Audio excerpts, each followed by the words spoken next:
غروب آفتاب کے قریب میں گھر لوٹی۔ گھر پر سناٹا سا طاری تھا۔ میں نے باورچی خانے میں جھانک کر دیکھا تو بیگم عمار سامنے ایک بڑے طباق میں حلوہ پکانے کا سامان لیے سر دونوں ہاتھوں میں تھامے کرسی پر یوں بیٹھی تھیں جیسے کسی شدید تکلیف میں مبتلا ہوں، جیسے مصیبتوں کا پہاڑ ٹوٹ پڑا تھا۔ اس کے بعد ایسے حیرت ناک واقعات پیش آئے جن کا جواب نہیں۔ میں خوفزدہ ہو کر دروازے میں داخل ہوئی۔ کیا ہوا آنٹی؟ وہ بھرائی ہوئی آواز میں بولی۔ سر درد سے پھٹا جا رہا ہے۔ خیال تھا کہ آج بادام کا حلوہ پکاؤں گی مگر وہ خدایا یہ کیا ہو رہا ہے مجھے۔ بیگم عمار کی پھٹی پھٹی نظریں اور سرخ چہرے سے میں خوفزدہ ہو گئی۔ ان کی پیشانی کو چھو کر بولی، ہائے آنٹی، یہ پیشانی تو لوہے کی طرح تپ رہی ہے، شدید درجے کا بخار معلوم ہوتا ہے، آپ فوراً لیٹ جائیے۔ انہوں نے سہارے کے لیے میری طرف ہاتھ بڑھایا۔ میں نے بمشکل ان کا بستر درست کیا اور انہیں بستر پر لٹا دیا۔ وہ کراہ رہی تھیں اور کسی ناقابل بیان بے چینی کا شکار معلوم ہو رہی تھیں۔ کچھ دیر بعد میری نظر ان کے تکیے اور پھر بستر پر گئی۔ میں نے ہاتھ لگا کر دیکھا تو تکیہ اور بستر گیلا ہو رہا تھا۔ میں نے ان کے سر پر برف بھی نہیں رکھی تھی، پھر یہ پانی کہاں سے آیا؟ ابھی میں سوچ ہی رہی تھی کہ مجھے پانی کے قطروں کے ٹپکنے کی آواز آئی۔ جھک کر دیکھا تو بستر کے نیچے پانی ٹپک رہا تھا۔ میری کچھ سمجھ میں نہیں آیا۔ جلدی سے غسل خانے سے ایک گیلن لا کر بستر کے نیچے رکھ دیا۔ یہ معمہ میری سمجھ میں نہ آیا۔ میں بھاگی ہوئی ٹیلی فون کے پاس گئی اور ایک ڈاکٹر کو بلایا۔ تھوڑی دیر بعد وہ ڈاکٹر ہاتھ میں بیگ لے کر آ گیا۔ میں اسے مریضہ کے کمرے میں لے گئی۔ ڈاکٹر نے کچھ دیر مریضہ کا معائنہ کیا، نبض دیکھی، آنکھیں دیکھی، زبان دیکھی، پھر متفکر لہجے میں پوچھا، یہ حالت کب سے ہے؟ ابھی چند گھنٹوں سے، بیگم عمار نے بمشکل کہا۔ ان کی آواز بے حد باریک ہو گئی تھی۔ مگر ڈاکٹر صاحب، یہ پانی کہاں سے آ رہا ہے؟ بستر گیلا ہے، کئی دفعہ چادر بدل چکی ہوں۔ ڈاکٹر نے مڑ کر مجھے دیکھا، 2 منٹ بعد بولا، یہ پانی نہیں ہے، مریضہ کے مساموں سے پسینہ بڑی شدت سے خارج ہو رہا ہے۔ میں مدہوش ہو کر بولی، آخر یہ کیا مرض ہے؟ ڈاکٹر پریشان سا نظر آ رہا تھا، بولا کہ کیا پتا، میری سمجھ میں کچھ نہیں آیا۔ میں نے کہا، ان کی آواز بھی سیٹی کی طرح باریک ہو گئی ہے۔ ڈاکٹر کہنے لگا، نہ صرف باریک بلکہ اس میں ایک کپکپی سی بھی ہے۔ میں پریشان ہو کر بولی، آخر ڈاکٹر اس کی وجہ کیا ہے؟ گلا خراب ہے ان کا؟ ڈاکٹر نے ان کا منہ کھول کر دیکھا، پھر بولا، بظاہر گلے میں کوئی خرابی نہیں ہے، ایسی علامات میں نے کبھی نہیں دیکھی۔ مسام کھل گئے ہیں، پسینہ بہہ رہا ہے، مگر بخار گھٹنے کی بجائے بڑھتا ہی جاتا ہے۔ بہرحال رات تک انتظار کیجیے، شاید میں کسی نتیجے پر پہنچ سکوں۔ میں نرس بھیجے دیتا ہوں، وہ مجھے ٹیلی فون پر رپورٹ سنا دیا کرے گی۔ یہ کہہ کر ڈاکٹر نے بیگ اٹھا دیا اور پلٹ کر خوفناک نظروں سے مریضہ کو دیکھتا ہوا جلدی سے باہر نکل گیا۔ معلوم ہوتا تھا کہ اس کے اوسان خطا ہو گئے ہوں۔ تھوڑی دیر بعد ہسپتال سے نرس آ گئی۔ وہ رات میری زندگی کی ایک خوفناک رات تھی۔ میں اور نرس سرہانے بیٹھے خوفناک نگاہوں سے مریضہ کو دیکھتے رہے۔ ان میں بتدریج عجیب و غریب تبدیلیاں آتی جاتی تھیں۔ مثلاً میں نے بخار دیکھنے کے لیے ان کا ہاتھ اپنے ہاتھ میں اٹھا کر دیکھا اور پھر دہشت زدہ ہو کر جلدی سے بستر پر چھوڑ دیا۔ وہ بالکل ایک کاغذی ہاتھ معلوم ہو رہا تھا، گوشت پوست کا بنا ہوا انسانی ہاتھ نہیں۔ پھر نرس نے ان کا سر اٹھا کر تکیہ ٹھیک کیا اور متوحش ہو کر کہنے لگی، ارے یہ سر ہے یا روئی کا گولا؟ اس میں تو کوئی وزن ہی نہیں ہے۔ مجھے خوف و دہشت کی وجہ سے سارے جسم میں ایک چھچری سی محسوس ہوئی۔ میں نے بمشکل حلق سے آواز نکالتے ہوئے کہا، نرس، باغ کا دریچہ بند کر دو۔ کیوں؟ آپ کو ڈر ہے کہ ہوا کا جھونکا انہیں بستر سے نیچے نہ گرا دے؟ ابھی جملہ ختم ہوا ہی تھا کہ ایک ہلکی باریک سے سیٹی کی آواز آئی۔ ہم نے غور سے سنا تو بیگم عمار کہہ رہی تھیں، پیاس۔ جب میں پانی کا گلاس لے کر آئی اور نرس نے انہیں سہارا دیا تو لمحہ بھر کو مجھے یوں محسوس ہوا جیسے نرس انہیں بستر پر چھوڑ کر بھاگ جانا چاہتی ہو۔ اس لیے میں نے فوراً ہاتھ بڑھا کر بیگم عمار کو تھام لیا۔ اس وقت مجھے معلوم ہوا کہ نرس پر کیا گزری تھی۔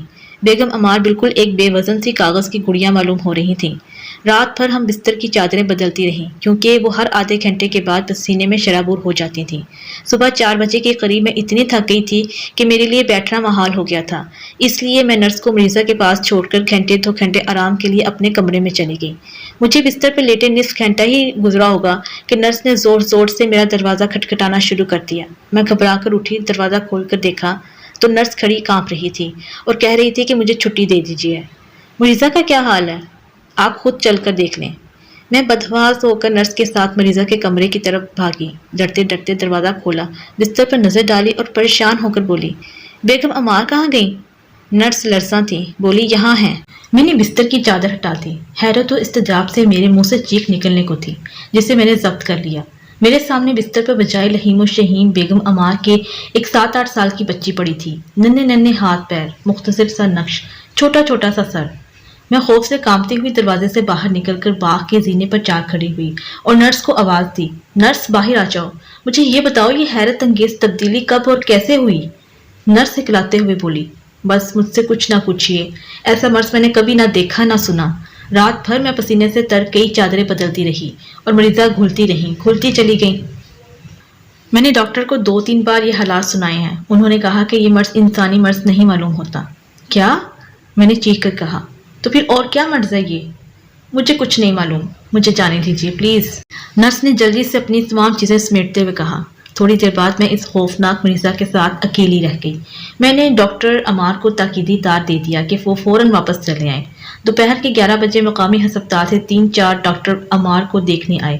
جب چادر ہٹا کر دیکھا تو ڈاکٹروں کے چہرے فک ہو گئے۔ ہمارے سامنے 2-3 سال کی ایک ننھی سی بچی بستر پر پڑی گہری نیند سو رہی تھی۔ ڈاکٹروں نے مجھ پر مختلف قسم کے سوالات کی بچھاڑ شروع کر دی، مگر میرے پاس اس کا ایک ہی جواب تھا کہ مجھے کچھ نہیں معلوم کہ ان کے مرض کی نوعیت کیا ہے۔ جب معالجوں کو میری طرف سے مایوسی ہوئی تو وہ بیگم عمار پر پل پڑے، انہیں الٹا پلٹا کر کے دیکھنے لگے اور چمگوئیاں کرنے لگے۔ وہ نہ بات کر سکتی تھیں اور نہ ہماری کوئی بات سن سکتی تھیں، کیونکہ ہماری آوازیں ان کے لیے بے حد کرخت تھیں۔ جب ہم آپس میں سرگوشیوں میں بات کرتے تو وہ اپنے ننھے ہاتھ اپنے 2 ننھے کانوں پر رکھ کر کراہنے لگتی تھیں۔ تو ایک دفعہ انہوں نے اپنی سیٹھی کسی آواز میں کچھ کہنے کی کوشش کی، مگر ہماری سمجھ میں کچھ نہ آیا۔ آواز بے حد مدھم اور بہت باریک تھی، جیسے کوئی مکھی بنا رہی ہو۔ ڈاکٹروں نے دل بھر کے ارمان نکالے، معائنہ ہوئے، قیاس آرائیاں ہوئیں، موٹی موٹی کتابیں کھولی گئیں، بحث و مباحثے ہوئے، آخر تھک ہار کر غروب آفتاب کے وقت سب چلے گئے۔ سب کو ڈاکٹر عمار کا انتظار تھا۔ شام پڑ گئی مگر وہ نہ آیا، کیونکہ آج طبیہ کانفرنس کی پہلی نشست تھی۔ آج وہ اپنی تحقیقی مقالہ پڑھنے والا تھا۔ چند گھنٹے اور گزر گئے، میری تنہائی اور بیگم عمار کی بیماری بڑھتی گئی اور شام گہری ہوتی چلی گئی۔ میں باغ کے زینے پر بیٹھی کبھی بیگم عمار پر نظر ڈالتی اور کبھی خوف سے لرزنے لگتی۔ جب بھی میں مریضہ پر نظر ڈالتی وہ مجھے پہلے سے بھی زیادہ کمزور اور سکڑی ہوئی نظر آتی۔ مجھے یہ سب ایک خواب جیسا معلوم ہوتا، لیکن افسوس کہ یہ خواب نہیں تھا، یہ حقیقت تھی، ٹھوس حقیقت، لیکن کہانی سے زیادہ خوفناک اور داستان سے زیادہ عجیب۔ اب آفتاب غروب ہو گیا تھا، رات کا اندھیرا باغ کے کیلے کے پودوں پر اتر آیا تھا۔ میں نے دل میں ٹھان رکھی تھی کہ آج کی رات میں بیگم عمار کو کسی ہسپتال میں داخل کرا کر خود واپس چلی جاؤں گی۔ میں انہی خیالات میں غرق تھی کہ باہر گھنٹی بجی۔ میں نے ڈرتے ڈرتے جا کر دروازہ کھولا، نہ جانے اب یہاں نئی مصیبت آئے گی، مگر میری خوشی کی انتہا نہ رہی جب ڈاکٹر عمار کو کھڑا ہوا پایا۔ ڈاکٹر عمار کے چہرے پر ہوائیاں اڑ رہی تھیں۔ اس نے شدید تردد کے عالم میں پوچھا، کوئی خوفناک مصیبت؟ بیگم عمار شدید بیمار ہیں۔ ڈاکٹر عمار یہ سنتے ہی بدحواس ہو کر کمرے کی طرف بھاگا۔ میں بھی اس کے پیچھے بھاگی۔ ہم دونوں مریضہ کے کمرے کے دروازے پر پہنچ کر 2 لمحوں کے لیے خاموش کھڑے ہو گئے، نہ جانے ہماری آنکھیں کیا دیکھیں۔ کمرے میں نیم تاریکی سی تھی، بستر پر سفید چادر پڑی تھی جس کے نیچے کسی انسانی جسم کی موجودگی پائی نہیں جاتی تھی۔ سارا بستر پسینے سے یوں تر تھا جیسے بارش ہو رہی ہو۔ ڈاکٹر عمار نے چادر ہٹا کر دیکھا اور سر پیٹ لیا۔ شاید آپ کو یقین نہ آئے مگر یہ حقیقت ہے کہ وہاں بالشت بھر کی ایک گڑیا پڑی تھی۔ مجھ پر پھر شبہ ہوا کہ میں خواب دیکھ رہی ہوں، یہ سب کچھ خواب ہے، مگر ڈاکٹر عمار کی آواز نے مجھے پھر حقیقت کی دنیا میں پہنچا دیا۔ کہنے لگا، اس گھر کو آگ لگ گئی، گھر کے چراغ سے۔ کیا مطلب؟ میں نے اشاروں میں پوچھا۔ 2 لمحے وہ چپ رہا، پھر اس کی آنکھوں میں آنسو بھر آئے۔ کہنے لگا، اب یہ پسینہ اس وقت تک بند نہ ہوگا جب تک خود مریض تحلیل نہ ہو جائے۔ اس کا کوئی علاج؟ ڈاکٹر عمار رو پڑا۔ اس کا کوئی علاج نہیں، اس مرض کے لیے قبر کھود کر اس معالج کو جگانا پڑے گا جو آج ہزاروں سالوں سے اپنی قبر میں پڑا ابدی نیند سو رہا ہے۔ ڈاکٹر عمار پھر کہنے لگا، بیٹی روزی، تم نے میرے تجربہ گاہ میں ایک دفعہ ایک مرتبان دیکھا تھا جس پر کاغذ کے پرزے پر تحلیلی لکھا ہوا تھا، یاد ہے؟ ہاں پھر؟ میں اس کے متعلق اپنا مقالہ پڑھنے گیا تھا۔ یہ دوا کسی پرانے یونانی حکیم کی ایجاد ہے، یہ آدمی کو تحلیل کر دیتی ہے، اس کی مقدار کا کسی کو علم نہیں ہے۔ اسی سلسلے میں تجربے کر رہا تھا، سوئی کی نوک پر رکھ کر رتی کا 100واں حصہ بھی کسی کو کھلایا جائے تو اس کا وزن ہلکا ہونا شروع ہو جاتا ہے، یہاں تک کہ انسان ہو یا ہاتھی گھلتے گھلتے انسانی نظر سے غائب ہو جاتا ہے۔ لیکن یہی دوا اگر صحیح مقدار میں کھائی جائے تو انسان کو قوت حیات شباب زندگی عود کراتی ہے اور قائم رہتی ہے۔ لیکن ہائے نہیں تھا، اس نے اپنے موٹاپے کا علاج بغیر سوچے سمجھے اس خطرناک دوا سے کیا۔ اور اسی وقت ایک ایسی باریک سی آواز آئی جیسے کسی ربڑ کے کھلونے کو دبانے سے آتی ہے۔ ہم نے پلٹ کر دیکھا تو بدنسیم بیگم عمار کچھ کہنے کی کوشش کر رہی تھی۔ اب ان کا قد ایک کیلے کے برابر رہ گیا تھا۔ ڈاکٹر عمار نے انہیں آہستہ سے اٹھا کر ایک چھوٹی سی ٹوکری میں رکھ دیا۔ جب میں رات کے 9 بجے دوبارہ ڈاکٹر کے کمرے میں آئی تو ٹوکری موجود نہ تھی۔ گھبرا کر میں نے پوچھا، اب کیا خیال ہے؟ ڈاکٹر اداس لہجے میں کہنے لگا، اب وہ اتنی ہلکی ہو گئی تھی کہ اندیشہ تھا ہوا کا ایک جھونکا انہیں اڑا کر نہ لے جائے۔ میں نے انہیں ماچس کی ڈبیا میں رکھ کر الماری کے اوپر رکھ دیا ہے۔ یہ کہتے کہتے ان کی آنکھوں میں آنسو آ گئے۔ کچھ دیر بعد اس نے کہا، روزی تم اس ماچس کی ڈبیا کا خیال رکھنا، میں ذرا اپنے کتب خانے میں جاتا ہوں، اس سلسلے میں ایک آخری تدبیر آزمانا چاہتا ہوں، دیکھیے تقدیر کیا دکھاتی ہے۔ میں اتنے بڑے کمرے میں اداسی کے عالم میں تنہا رہ گئی۔ ڈاکٹر عمار کتابوں میں غرق ہو گیا۔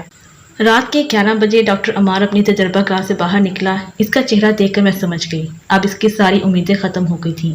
وہ سیدھا میز کے پاس گیا، ماچس کی ڈبیا کھولی، میں نے بھی ایک نگاہ ڈالی۔ اب بیگم عمار ایک لونگ کے برابر رہ گئی تھی۔